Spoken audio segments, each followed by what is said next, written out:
Berhenti bicara tentang masa lalu. Saatnya menatap masa depan. Bersama Ishak Rafiq, Direktur Eksekutif Masa Depan Institut.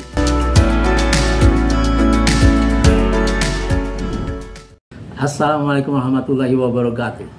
Saudara-saudara sekalian, kita jumpa lagi. Anda bersama Ishak Rafiq, Direktur Eksekutif Masa Depan Institut. Panjangnya Institut Masa Depan Indonesia. Kita lanjutkan pembicaraan kita beberapa waktu lalu tentang people power, mungkinkah? Hari ini ada perkembangan yang sangat menarik.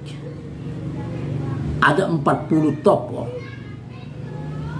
berkumpul, tokoh nasional nih, berkumpul di rumahnya Bang Rizal Ramli.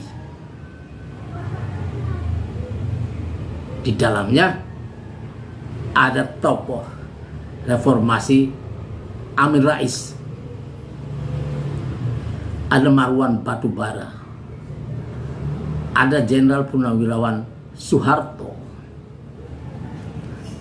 ada Ubaidillah Badrun, ada Ayu Chandra Motik, ada Ketua Alumni ITB Perjuangan, dan lain-lain, luar biasa banyak. Dan mereka bersama-sama mulai melihat Jokowi, Presiden Joko Widodo, sebagai problem di negeri ini. Saya belum bilang bahwa dia sudah menjadi musuh bersama, belum, karena belum sampai ke situ. Tapi gejala ini adalah gejala yang luar biasa signifikan nantinya perkembangannya, tergantung sikap pemerintah. Tokoh-tokoh ini bersama-sama kemudian mendatangi kantor KPK dan mereka tidak disambut, tidak diterima. Nah, ini menyebabkan luka, karena KPK adalah satu lembaga yang lahir dari ibu kandung reformasi. Dan sekarang tuntutan itu yang diajukan kepada mereka, kepada KPK, untuk memberantas KKN yang menjadi pemicu lahirnya KPK pada masa reformasi, untuk memberantas KKN. KPK menolak orang-orang ini, tokoh-tokoh reformasi ini, tokoh-tokoh nasional. Ubaidillah Badrun sudah 1 tahun lebih melaporkan kasus KKN putra-putra presiden yang dianggap mendapat semacam sogokan dari pengusaha hutan bermasalah. Secara politik ini oleh kalangan akar rumput dilihat sebagai cara mengamankan kejahatan dengan mengambil orang-orang dalam sebagai orang yang mesti diberi angpau. Nah, apakah ini akan berkembang menjadi people power? Seperti saya bilang kemarin, ada syarat yang harus dipenuhi. Kalau kita lihat ya kejadian-kejadian ketika Soekarno dijatuhkan, dipaksa lengser oleh people power. People power itu sudah menjadikan Soekarno sebagai musuh bersama, karena apa yang dilakukannya, kebijakannya, pengaruh PKI dan segala macam yang bikin stres semua orang. Kemudian dia jadi musuh bersama dan dia dipaksa lengser oleh people power. Soeharto mengalami hal yang sama, dia menjadi musuh bersama, kemudian dia dipaksa lengser oleh kekuatan reformasi yang sudah merasa tak bisa lagi ditolerir, apalagi pembangunan tiba-tiba menunjukkan kegagalannya dengan satu kali pukulan nilai tukar. Jadi fundamental ekonomi yang dibangun selama itu menjadi sia-sia. Dan sebetulnya kita harus menuntut IMF dan Bank Dunia untuk tanggung renteng kerugian negara ini akibat semua advis mereka. Tapi yang terjadi kemudian adalah pemerintah berikutnya terpaksa harus masuk putaran kedua IMF dan utang lagi. Dan kita masuk ke dalam debt trap yang mengerikan sampai sekarang. Dan sekarang menjadi makin banyak dan kita hampir tenggelam oleh utang luar negeri yang kemudian harus kita bayar dengan hampir separuh dari pajak yang kita dapatkan selama 1 tahun. Hampir separuhnya habis untuk membayar utang, cicilan utang dan bunga utang. Bunga utangnya lebih besar daripada cicilan utang pokok. Dan ini memaksa kita juga harus membayar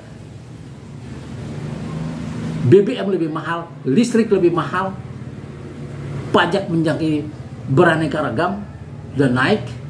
Dan akhirnya artinya kesalahan manajemen pemerintah ini dalam urusan utang dan lain sebagainya dan dalam urusan mengelola SDA kita menyebabkan kemiskinan, dan kemiskinan itu harus ditanggung oleh rakyat lewat pajak, BBM, listrik dan lain sebagainya. Dan ini nanti pemerintah berikut harus berpikir untuk melunakkan nilai tukar rupiah ini lewat kontrol devisa dan lain-lain. Dan itu sudah saya bahas beberapa kali, tapi nanti kita akan lebih detail lagi dan lebih detail. Nah, masalah people power ini ada syarat. Yang pertama syaratnya seperti saya jelaskan kemarin, harus ada musuh bersama. Nah, Soekarno pernah jadi musuh bersama dan dilengserkan, Soeharto menjadi musuh bersama, dilengserkan, Gus Dur menjadi musuh bersama, dilengserkan. Apakah Jokowi akan menjadi musuh bersama? Kayaknya perkembangan ini sangat mengerikan. Tapi di zaman sebelum Jokowi, kita tidak punya gerakan yang dikendalikan oleh HP, oleh gazet. Dan ini menyebabkan munculnya, kalau dulu informan dan orang-orang yang dituduh intel itu takut-takut berada di tengah masyarakat, sekarang mereka digaji oleh negara dengan nama yang bagus, booster, RP, dan influencer. Dan orang-orang ini ada di tengah-tengah mereka, ikut di dalam medsos-medsos dan lain sebagainya, dan mengacaukan setiap keinginan membuat rencana yang baik. Itu akan kacau sehingga yang terjadi adalah perdebatan-perdebatan masalah ecek-ecek, masalah pribadi dan lain sebagainya, sehingga tidak ada rencana bersama yang bisa dibangun. Nah, sekarang pertemuan tokoh-tokoh ini, kita beberapa waktu yang lalu sudah kita lihat pertemuan Amin Rais dengan Rizal Ramli. Ini perkembangan yang luar biasa. Kemudian ada 100 tokoh yang mengajukan petisi 100. Permintaannya luar biasa, minta Jokowi dimajukan oleh MPR. Permintaan ini sudah diketahui tidak akan dikabulkan oleh DPR, MPR, DPD itu yang kualitasnya sudah kita kenal. Dan orang-orang ini sudah lama dianggap sebagai musuh masyarakat, sebagai orang-orang yang tidak mau mewakili rakyat, kecuali PKS, Nasdem sekarang, dan Demokrat yang berkali-kali menunjukkan sikap oposisinya. Tapi yang lain sudah lunak, sudah bisa dikendalikan seperti kata Bambang Pacul, bahwa selama ini mereka tidak berdaya karena harus berhadapan dengan ketua umum parpol. Nah, sekarang permintaan ini apakah sudah cukup? Musuh bersama sudah mulai dimunculkan. Rizal Ramli sudah menyebut nama Jokowi, Presiden Joko Widodo, sudah tidak bisa lagi dipakai. Yang lain-lainnya tokoh-tokoh itu juga menyebut itu. Tapi ini belum cukup syarat. Syarat yang kedua adalah pencatatan. Apa sebetulnya yang mau dirubah? Siapa musuh-musuh negara ini yang menyebabkan kebangkrutan massal? Siapa? Dan ini ada beberapa yang sudah mempunyai catatan, tapi belum menjadi milik bersama. Kemudian di samping catatan-catatan tentang orang-orang di ranah politik, di ranah bisnis yang ikut mengendalikan ini juga akan dicatat. Sudah ada yang mencatat.